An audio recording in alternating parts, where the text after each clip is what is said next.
भागी हुई बहू। नेहा और मयंक एक दूसरे से प्यार करते थे। दोनों के परिवार शादी के खिलाफ थे, तो दोनों ने भागकर शादी करने का फैसला किया और फिर दोनों ने कोर्ट में शादी कर ली। माँ, मैंने नेहा से शादी कर ली है। शादी कर ली है? कहाँ? कैसे? हमने तो देखी नहीं शादी। अब माँ, हम लोगों ने भागकर शादी की है। अच्छा जी, तो ये लड़की घर से भागी हुई है और अब मेरे घर की बहू बनेगी। अरे ना जी ना, मैं ऐसी लड़की को कभी अपने घर की बहू ना बनाऊं जो भाग कर शादी करती है। अरे मोहल्ले आस पास सब जगह इज्जत है हमारी। माँ, अगर मैं भागी तो मयंक के लिए भागी ना, और मयंक और मैं स्कूल के समय से प्यार करते हैं, इसमें गलत क्या है? तभी नेहा को ढूंढते उसके मम्मी पापा भी वहां आ जाते हैं। दोनों के गले में वरमाला देखकर नेहा की माँ बोल पड़ती है। हे भगवान, ये क्या हो गया?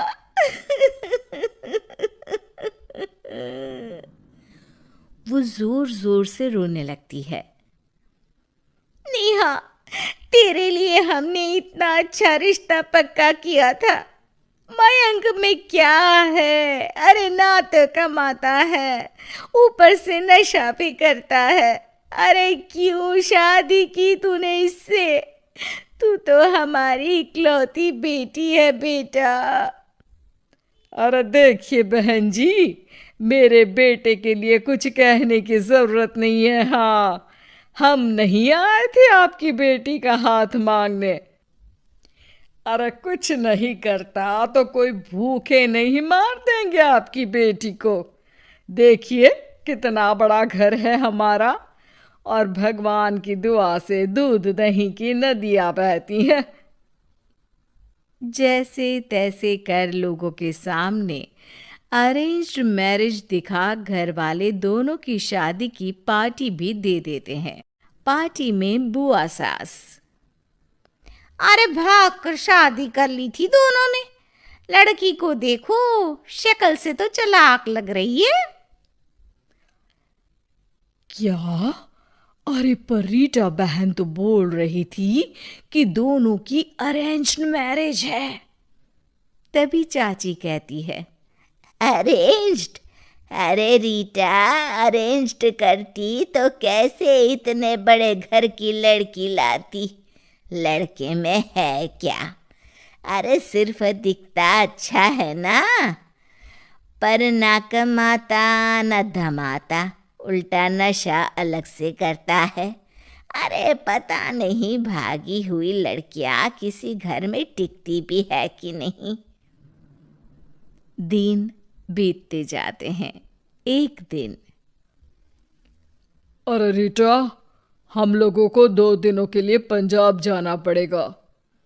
मेरी बहन यानी कि तुम्हारी ननद की बेटी की शादी जो है। हाँ हाँ चलते हैं, लेकिन घर किसके भरोसे छोड़ दें? आजकल तो घर बंद रखना सेफ नहीं है। अरे माँ, टेंशन क्यों लेती हो? मैं और नेहा तो घर पर ही रहेंगे ना।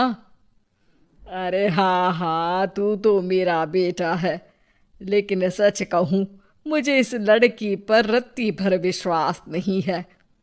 अरे माँ, नेहा तुम्हारी बहू है। बहू?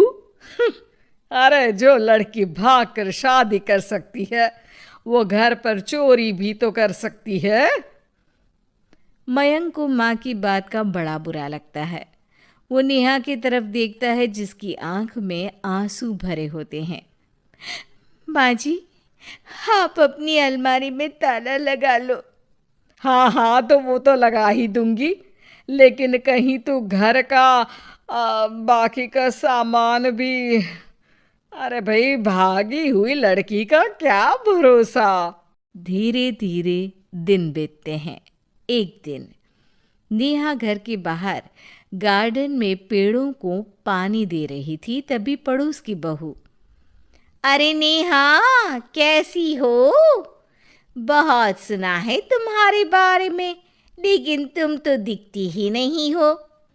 हाँ, वो बस घर का काम करने में समय ही नहीं मिलता। अच्छा अच्छा, शाम को ना मेरे घर आना, बैठकर गप्पे लड़ाएंगे हम। जी ज़रूर। तभी उस पड़ोसन की सास आ जाती है। अरे बहू, ये किससे बात कर रही है? अरे माँ जी, ये ना शर्मा आंटी की बहू नेहा है, जो मयंक भैया की बीवी है। हाँ हाँ, बस सबको पता है ये कौन है और कैसी है। इससे ज़्यादा मेल जोल रखने की कोई ज़रूरत नहीं है। पता है, भागी हुई लड़की है ये, शादी से पहले भागी थी ये। तभी वहाँ मयंक आ जाता है। क्या हुआ आंटी जी? अब अरे नहीं नहीं, कुछ नहीं मयंक बेटा, कैसे हो? बड़े हैंडसम लग रहे हो इस टाइम पर भी घर पर।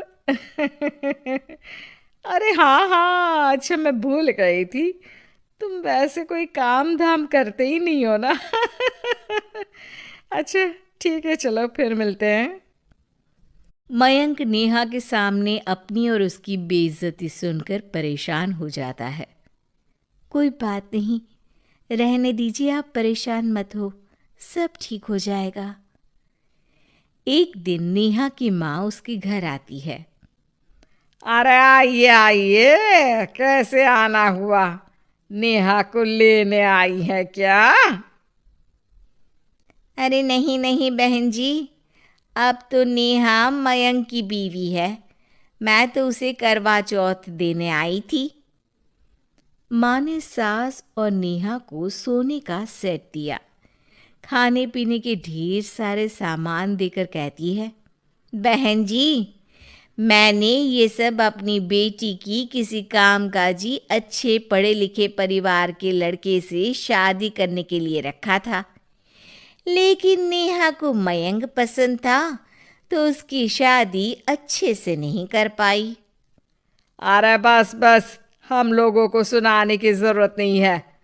मेरे मयंक ने भी अच्छी पढ़ाई लिखाई की है, वैसे संस्कार तो दिए हैं कम से कम मैंने अपने लड़के को, वरना कौन अपनी बेटी को भागने के संस्कार देता है। आपकी बेटी ने तो भाग कर शादी की है। माँ को सास की बात का काफ़ी बुरा लगता है, वो वहाँ से चली जाती है। नेहा भी माँ का दिया सारा सामान लेकर अपने कमरे में चली जाती है। एक दिन, अरे नेहा, तेरी माँ ने जो मुझे वो बड़े बड़े सोने के जेवर दिए थे ना, वो वापस कर मुझे। उस दिन तो मैंने कुछ कहा नहीं था, जरा ला कर तो दे, मैं अपनी बेटी को दे दूंगी। तभी वहाँ मयंक हाथ में मिठाई का डिब्बा लेकर आता है। अरे क्या हो गया, तुझ जैसे निठल्लू की नौकरी लग गई क्या? माँ, तुझे अपने बेटे पर विश्वास नहीं, लेकिन नेहा को मुझ पर पूरा विश्वास है, और अब मैं उसे समाज में सम्मान दिलाकर रहूँगा। सारे गहने बेचकर मैंने अपना कारोबार शुरू किया है। अरे वाह वाह वाह वाह, भागी हुई लड़की का भी कोई सम्मान करता है क्या? देखा, बेच दिया ना गहना। शाम को करवा चौथ की पूजा में सारे अड़ोस पड़ोस के साथ कई औरतें पार्क में पूजा कर रही होती है कि नेहा भी वहाँ आ जाती है। नेहा सज धज कर वहाँ की सभी महिलाओं में सबसे सुंदर लग रही थी। अरे अरे, तुमने भी व्रत रखा है क्या? किसके लिए? जिसके साथ भाग कर आई हो उसके लिए। तभी वहां मयंक आ जाता है। हाँ, जिसके साथ भागी है उसके लिए। आप लोगों को शर्म आनी चाहिए। एक औरत होकर एक औरत के साथ ऐसी बातें कर रही हैं। अगर नेहा भागी तो मैं भी तो भागा था। फिर अकेली नेहा क्यों जिम्मेदार हो? वो कम से कम आप लोगों से तो लाख गुना अच्छी है। आप लोगों ने एक अच्छे पैसे कमाने वाले इंसान से शादी की, लेकिन मेरी बीवी ने मुझ जैसे लड़के पर विश्वास कर ना सिर्फ मुझसे शादी की, पर मुझे ठीक राह पर भी लेकर आई। तो हाँ, जितनी नेहा जिम्मेदार है भागी हुई कहलाने को, तो मैं भी भागा हुआ ही हूं। लड़का हूं तो इसका मतलब ये नहीं कि मैं जो करूं वो ठीक हो। सभी को मयंक की बात समझ में आ जाती है।